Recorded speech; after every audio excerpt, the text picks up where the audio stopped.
안녕하세요. 포유 환율연구소입니다. 이번 시간에는 지난 3월 한 달 동안 한국 증시의 특징이라면 종목 장세입니다. 특히 이제 중소형주를 대상으로 하는 순환매 장세인데, 이런 장세는 돈이 이제 대부분이 증시에 묶였을 때 소형주를 대상으로 좀 흔히들 꾼들이라 할까요? 아니면 증권 시장에서 개미 투자자들을 유혹하는 세력들이 주로 벌이는 투자 전략인데, 여튼 지난 3월 장세는 상당히 어떻게 보면 증시 전체를 놓고 보면 바람직하지 못한 장세죠. 대부분의 투자자들이 이제 주식 투자해서 손실을 볼 때는 이제 돈이 안 돌거든요. 그러면 적은 돈을 가지고 돈이 안 돈다는 자체가 이제 묶였다는 얘기인데, 그러면 적은 돈을 가지고 투자를 유인을 해야 되니까 정권 전문가들과 꾼들의 이해관계가 일치돼 가지고 개미 투자자들을 유인하는 전략이죠. 그러다 보니까 이 중소형주 중에서도 실적이 수반되지 않는 종목들이 대부분입니다. 크게 보면 이제 그래도 세 가지 유형으로 나누어 볼 수 있는데, 어, 1차적으로는 자본공 규모가 작은 기업이죠. 중소형주죠. 근데 영업 실적이 수반되지 않는 기업을 대상으로 하는 경우가 많아요. 이런 기업들은 그동안에 이제 주가가 많이 조정을 받았잖아요. 그러니까 돈이 안 돌 때 조정받은 주식을 대상으로 한번 한탕 해먹고 빠지는 전략이죠. 꾼들이. 그래서 대표적인 종목을 보면 광림이라든지 상방울이라든지 대한전선과 같이 그 EPS를 보면 마이너스예요. 그냥 PR이 사실상 없는 거죠. 근데 이런 종목을 대상으로 상한가를 한두 번 올리고 나서 팔고 떠나는 전략이죠.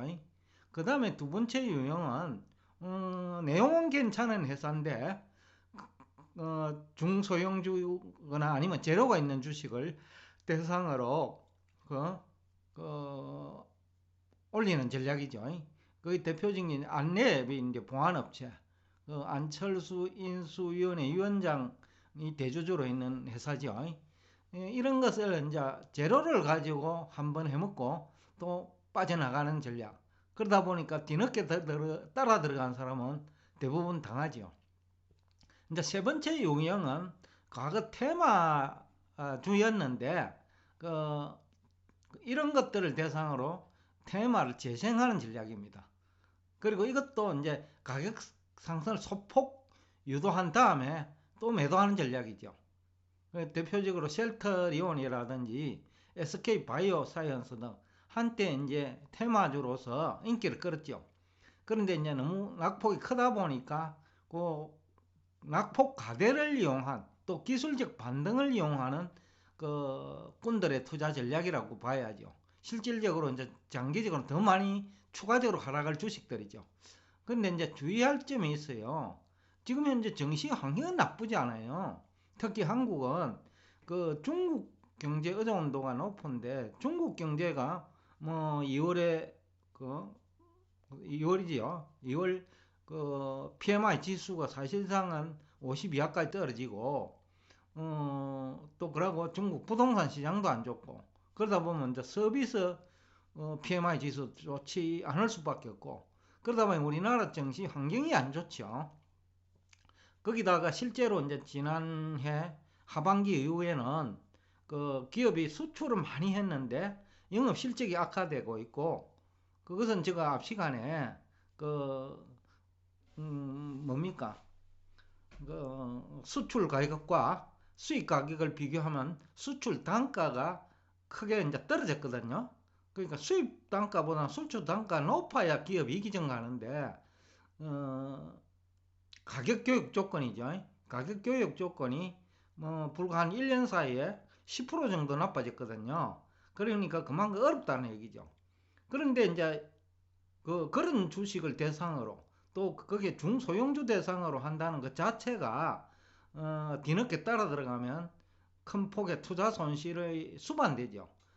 과거 경험을 보더라도 한계 기업은 대부분 이제 경기 불황기에 이제 상장 폐지되는 그 사례가 많았거든요.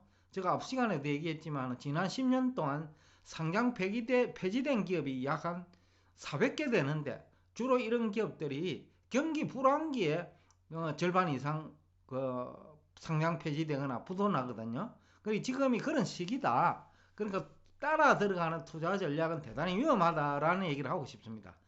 그 다음에 이제 시장금리 상승에 취약한 기업도 많아요.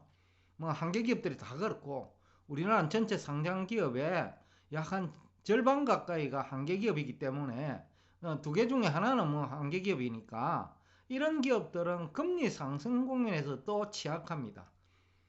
그러니까 이런 기업도 그 가격 상승을 추격 매수하면 결국 당할 확률이 높다라는 얘기를 하고 싶고, 포유 환율 연구소 전략은 그렇습니다. 경기 불황 초기 내지는 경기 불황을 앞두고 있을 때는 지수 등락을 이용하라는 거죠. 경기 불황이 아예 시작돼 버리면 그 가능한 현금 보유 비중을 가지고 나중에 따로 별도로 전략을 제가 얘기할 텐데, 지금까지는 지수가 이제 큰 폭으로 하락한 다음에 그때 그 지수 반등에 기여할 수 있는 우량 기업에 대한 투자를 늘리는 전략이 안전하다. 결국 안전이 최고거든요. 지금 같은 시기에는 괜히 따라 들어가가 걸려들면요, 상장 폐기지 될 수도 있기 때문에 위험 관리를 그 경기가 좋을 때보다 더 철저히 해야 된다라는 얘기를 하고자 합니다. 그 다음에 또 하나는 환율이 지금 6개월 이상 고공행진을 하고 있기 때문에 환율 수혜 기업도 있어요. 그래서 이런 기업들은 지수가 하락하면 그 투자하더라도 위험하지 않고, 또 환율이 고공행진한다는 것 자체가 또 SK 하이닉스가 대표적인 사례인데 지금 지난 3월 한 달 동안 많이 내렸어요. 물론 이제 미국에서 그 러시아 반도체 수출 규제를 한 것도 악재로 작용했지만은 지난해 이제 반도체 시장이 그 메모리 반도체보다는 그 반도체 설계 쪽하고 파운드리 중심으로 성장률이 높았거든요. 근데 우리 한국은 이 부분이 취약하단 말이죠.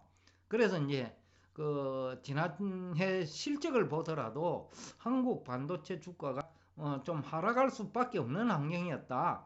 참고로 이제 삼성전자 같은 경우에는 매출액 증가율이 지난해 1년 동안 18%밖에 안 돼요. 반도체 전체 평균이 21%인데 삼성전자는 평균 미달이죠. 매출액 증가율이. 그리고 이제 파운더리 업체나 파운더리 생산이나 아니면 반도체 설계 부는 50%에서 막 70% 성장을 했거든요. 대부분은 이제 다음 시간에 다시 한번 제가 얘기를 할 텐데, 그 우리나라 반도체가 성장률이 지난해 상대적으로 낮아졌죠. 그런데 이제 SK 하이닉스는 지난해 성장률이 나쁘지 않아요. 30% 넘어요. 그리고 마진율도 SK 하이닉스는 약 영업이익률이죠. 한 30% 가까이 되니까 지난해 10월 이후 SK 하이닉스가 삼성전자와 달리 그 주가가 상승하고 외국인 투자자들이 투자 비중을 늘린 이유지요. 그런데 요 근래에 이제 주가가 내렸기 때문에, 그리고 매출액은 계속 증가하고 있기 때문에 SK 하이닉스 같은 경우에는 지수가 조정을 받으면 그때 들어가더라도 높은 환율 효과도 기대할 수 있기 때문에 한 번쯤 투자해도 그 수익률이 어느 정도 기대할 수 있다라는 얘기를 하면서 오늘 대화를 여기서 끝내겠습니다.